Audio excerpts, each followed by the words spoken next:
What's the most messed up thing a person you know has done? I know someone who was doing a semester abroad in China during college. She let her boyfriend at the time fly out from the US for a week plus visit, knowing she was going to dump him the second she saw him. She did it because it would have been too hard to dump him over the phone. And to add more details as I'm remembering this, the guy did not speak Chinese, and he didn't have enough money to change his flight, so he just kinda bumbled around China for a week being miserable. He went to his wife's work New Year's party and got really drunk. He suddenly decided his wife was having an affair with her boss. A loud shouting match ensued, and he suddenly pulled out a gun. He shot his wife, her boss, and himself in the head. He and her boss were doer. His wife lost her vision but survived. They had 3 small children.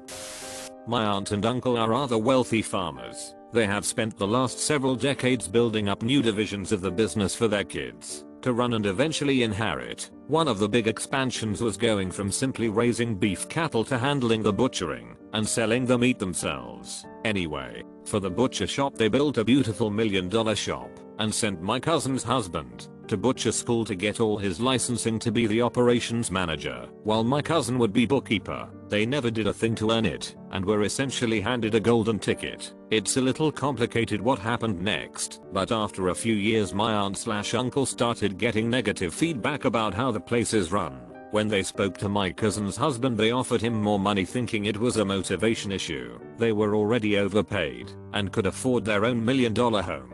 The husband made a snarky retort that he already makes that much. That raised red flags. They ended up looking at the accounts and things seemed fishy. They went to the business after hours and took the bookkeeping files. The husband found out and drove to their house to essentially scream at them in rage. In the end it turns out they had embezzled over $1 million. By cooking the books, they got kicked out of the family business with no legal repercussions and a fat buyout bonus, and generally have little to do with any of the family. My aunt and uncle have made attempts at reconciliation because they want to see their grandchildren, but have been thus far rejected. It's insane because they were handed everything and it still wasn't good enough. They were going to inherit the business and they blew it. I was friends with a girl who was obsessed with babies. You know how some girls really like horses? She was like that with babies. Not kids, just babies and toddlers. She was only friends with me because I babysat a lot. I found out later she would take used diapers out of the ladies' bathroom. There's a lot to pick from, but one of my ex-coworkers euthanized her 2 cats because she was getting a new couch and didn't want them to ruin it. She told us this at work and didn't get why she got a bunch of blank stares back.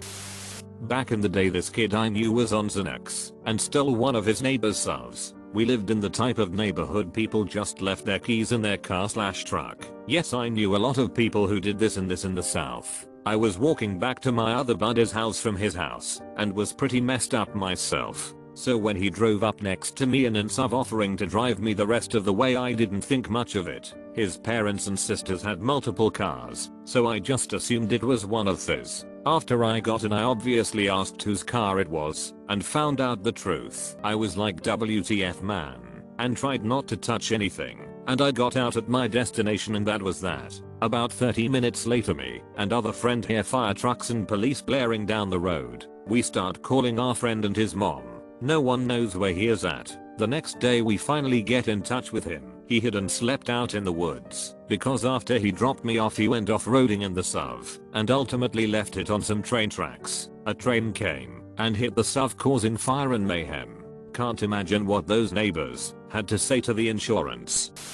A close friend of my mother's, we'll call her Maureen, was having an affair with a person who was also married. We'll call him Patrick. Patrick's wife, who we'll call Caroline, was quite mentally unstable, suffering badly from depression because Patrick was quite abusive and was always cheating on her. Despite him being a serial cheater, Maureen was sure that it was true love and was completely committed to the idea of the two of them eventually divorcing their respective spouses and moving in together. Patrick was obviously dragging his heels with this, but the relationship lasted because both Patrick and Maureen were nasty people who delighted in tormenting Caroline. Patrick would constantly gaslight her, and Maureen would hint and always hang around, but make it just deniable enough that nothing could be proven.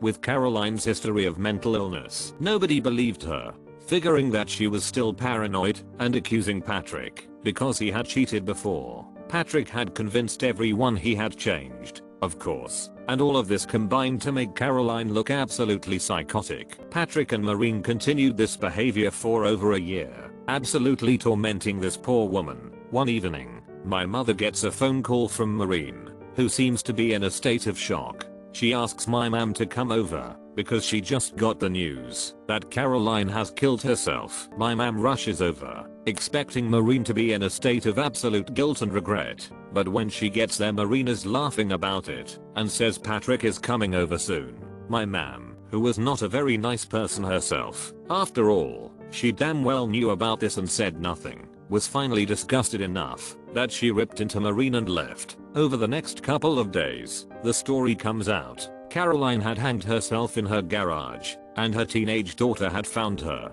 Even more tragically, Caroline had timed it to ensure that neither of her children would find her. Completely unexpectedly, the daughter had returned home early and gone looking for her. In the following months, Maureen broke up with her husband and filed for divorce. She and Patrick purchased an atrocious new build suburban house together, and Patrick convinced Maureen to put the whole thing in her name. They lasted a few more months, and then Patrick started ghosting her, cheated on her, and left. Maureen's husband and teenage sons had cut contact with her. At first, the son still maintained contact, but when it became clear that Patrick disliked the younger son and was turning Maureen against him, both brothers left to go live with their dad. Maureen was left with hundreds of thousands worth of debt, as the house was in her name. On the one hand, yeah, she got played by somebody who I'm pretty sure is a legitimate sociopath. On the other hand, she still played with a woman's life and celebrated her being out of the way when she killed herself as a direct result of this behavior. So I have absolutely zero sympathy for her. I think Patrick brought out her true colors,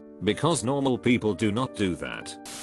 My 6-month-old nephew, at the time, he's 11 now, and healthy and obsessed with Fortnite like any proper 11-yo, had a SIDS episode. He stopped breathing, and the only reason he's alive is because my mom obsessively checked on him while she was babysitting. She and my brother managed to bring him around, and then they went to the hospital. My mom was understandably freaked out by this, finding her first grandchild turning blue and all. So she called her sister for emotional support, and her sister told her, verbatim, "Well, you just need to get Satan out of your life." Up to that point, I told my mom for years that her family were emotionally and mentally abusive narcissists. That is what it took for her to finally believe me and cut them out. Now, after my mom's death, those same people have the nerve to act like they have no idea why mom stopped talking to them. A guy I worked with, 21 meters, was just a year or two younger than me at the time. He struggled with a lot with depression and had a super dark sense of humor, but really funny most of the time. Would crack jokes all the time about killing himself, but wore a good enough of a smile, and with us not knowing anything at the time that no one thought it was material, just a little cringy. He found his only reason to live in the girl that he was dating at the time. She was trying to leave him because her parents didn't like him.